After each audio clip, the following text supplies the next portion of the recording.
हे कहवा हेरान्या बाबा भी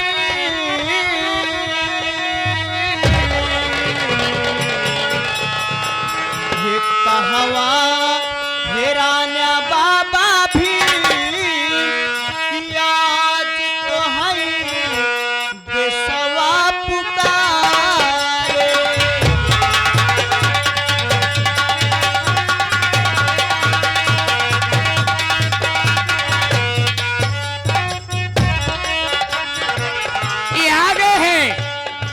ये हमारे बड़े भैया सुभाष भारतीय ये भगवारा गांव पावन 36 चलकर आए हैं। साथ ही साथ हमारे रवि भैया जो कि करुआडी पावन 36 चलकर आए हैं। हाँ। दोनों भाई दोस्त हैं। अच्छा। और ये बाबा साहब के गाना को सुनते हुए ये 51 रुपए का पुरस्कार है।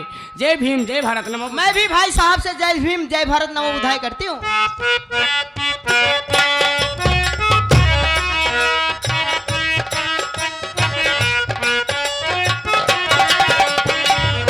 कहवा हेरान्या बाबा भी आज तो है देशवा पुकारे।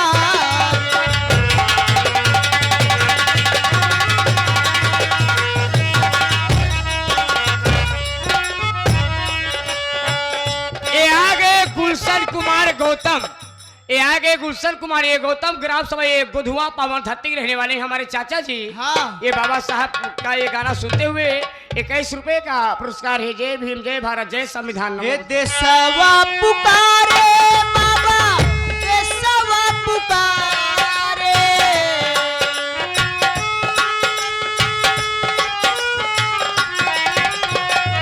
देशवा पुकारे बाबा देशवा पुकारे। कहवा हेरान्या बाबा भी आज तो है देशवा पुकारे।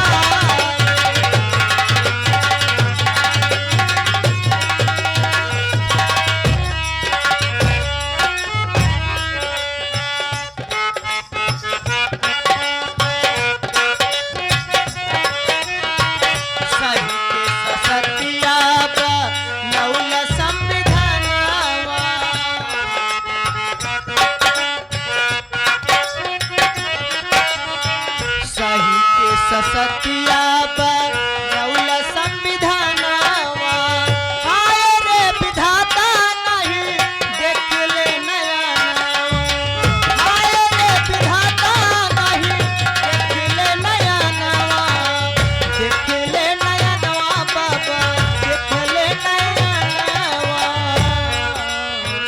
कहवा हेरान्या बाबा भी आज तो है देशवा पुकारे।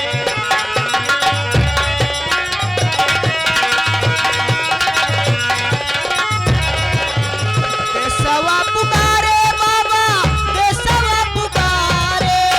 देशवा पुकारे बाबा देशवा पुकारे। कहवा हेरान्या बाबा भी आज तो है देशवा पुकारे। ये आगे साहब ये